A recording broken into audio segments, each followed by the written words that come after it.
आज हम लोग पढ़ेंगे गेट लेट।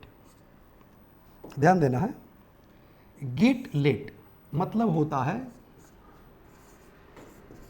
देर होना। हम लोग डेली बोलचाल में बोलते हैं कि मुझे देर हो रही है, उसे देर हो रही है, मैं देर करता नहीं देर हो जाती है। ये गाना सुने हैं ना? तो ऐसे सेंटेंसेस को हम लोग गेट लेट से बनाते हैं। फॉर एग्जाम्पल, अगर आपको इंग्लिश में बोलना हो कि मुझे देर हो रही है,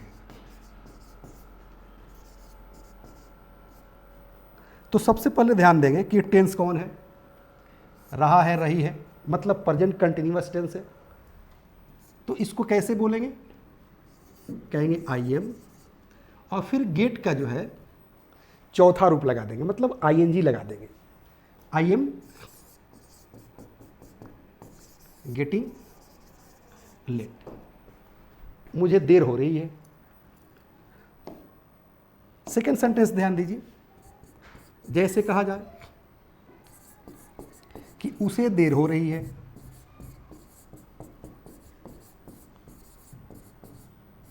फिर कैसे बोलेंगे? तो उसे का अंग्रेजी लिख देंगे ही। अगर कोई महिला होगी तो सी इज गेटिंग लेट। मतलब कंसेप्ट रखना है कि इसका प्रयोग जो है टेंस के मुताबिक चेंज होगा, मतलब हर टेंस पर यूज होगा लेकिन टेंस के मुताबिक चेंज होगा। जैसे मान लें करें कि उसे देर हो गई है, मुझे देर हो जाती है। कहा जी कि तुम्हारे वजह से मुझे देर हो जाती है, तो तुम्हारे वजह से, की वजह से, इसकी अंग्रेजी होती है ड्यू टू। ये हम लोग पढ़ चुके हैं पहले क्लास में। ड्यू टू मतलब होता है के वजह से, के चलते। जैसे कहना हो कि तुम्हारे वजह से मुझे देर हो जाती है, तो टेंस भी बदल गया, देर हो जाती है, ताहती है आ गया, मतलब सिंपल प्रेजेंट टेंस हो गया। तो अगर कहना हो कि तुम्हारे वजह से या आपकी वजह से मुझे देर हो जाती है। अभी मैं एक बता रहा था ना कि मैं देर करता नहीं देर हो जाती है, ये एक हिंदी का गाना है। उसे भी आप लोग इस पर बना सकते हैं, इंग्लिश में आसानी से बोल सकते हैं। या करें कि आपके वजह से, तो क्या कहेंगे? आपके वजह से, ड्यू टू यू। और मुझे देर हो जाती है, ताहती है आ गया, तो कहेंगे आई गेट लेट, मुझे देर हो जाती है। अकाजी कि उसे देर हो जाती है, उसे देर हो जाती है, तो क्या कहेंगे? ही, नहीं तो सी। किसी पुरुष को कह रहे हैं तो ही, किसी स्त्री को कह रहे हैं तो सी। गेट्स कर देंगे, इसमें एस लगा देंगे, क्योंकि सिंपल प्रेजेंट टेंस का रूल होता है कि ही, सी, इट एवं एक नाम के साथ वर्ब में एस या ईएस लगता है। तो गेट क्या है? गेट एक वर्ब है, तो यहां पर गेट्स कर देंगे। कहेंगे सी गेट्स या ही गेट्स लेट, उसे देर हो जाती है। कहा है कि मेरे वजह से, तो कह दीजिए अंत में कि ड्यू टू मी, मतलब मेरे वजह से उसे देर हो जाती है। मेरे कहने का मतलब है कि अगर कंसेप्ट क्लियर हो गया तो आप किसी भी टेंस पर बना सकते हैं, बशर्ते कि आपको याद रखना है कि गेट लेट मतलब होता है देर होना। आपको देर हो सकती है तो क्या कहेंगे? You can get late. Okay,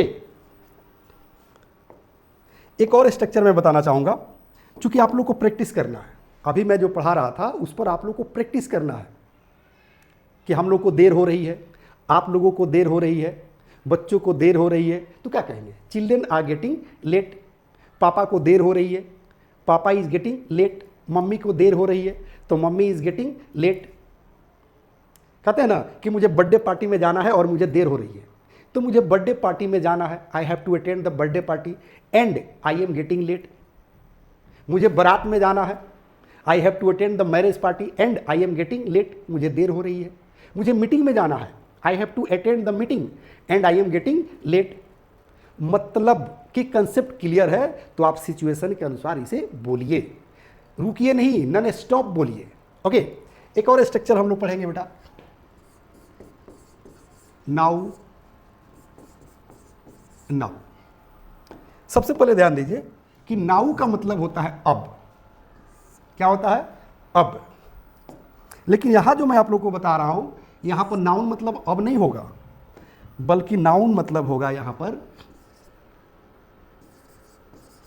कभी। क्या होगा? कभी। और यहां कह रहा है ना कि यहां पर कुछ भरेंगे। फॉर एग्जाम्पल, जैसे कहते हैं कि वह कभी रोती है तो कभी हंसती है, वह कभी मुस्कुराती है कभी हंसती है, मैं कभी गांव में रहता हूं कभी शहर में रहता हूं, वह कभी इंग्लिश बोलती है कभी हिंदी बोलती है, कभी वह मुझसे प्यार करती है तो कभी नफरत करती है, वह कभी मुझसे नफरत करती है तो कभी प्यार करती है। ये सारे सेंटेंसेस जो आप डेली लाइफ में बोलते हैं, इसी स्ट्रक्चर पर बनेगा। और सिंपल प्रेजेंट टेंस पर मैं बनाऊंगा ताकि आपका कंसेप्ट क्लियर हो, क्योंकि सिंपल प्रेजेंट टेंस हम लोग पढ़ चुके हैं। जैसे सेंटेंस पर ध्यान दीजिए, कहा जाए कि वह कभी हंसती है तो कभी रोती है। पहले इस सेंटेंस को समझिए, कंसेप्ट समझिए।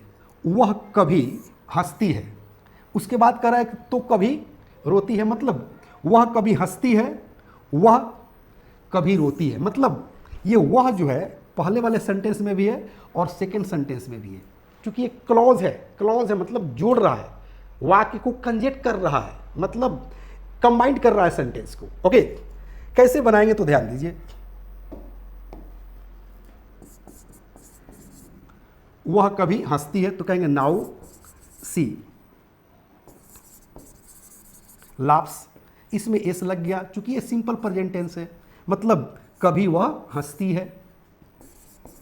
नाउ सी, और रोना का होता है वीप्स, तो कहेंगे नाउ सी वीप्स, मतलब वह कभी हंसती है तो कभी रोती है।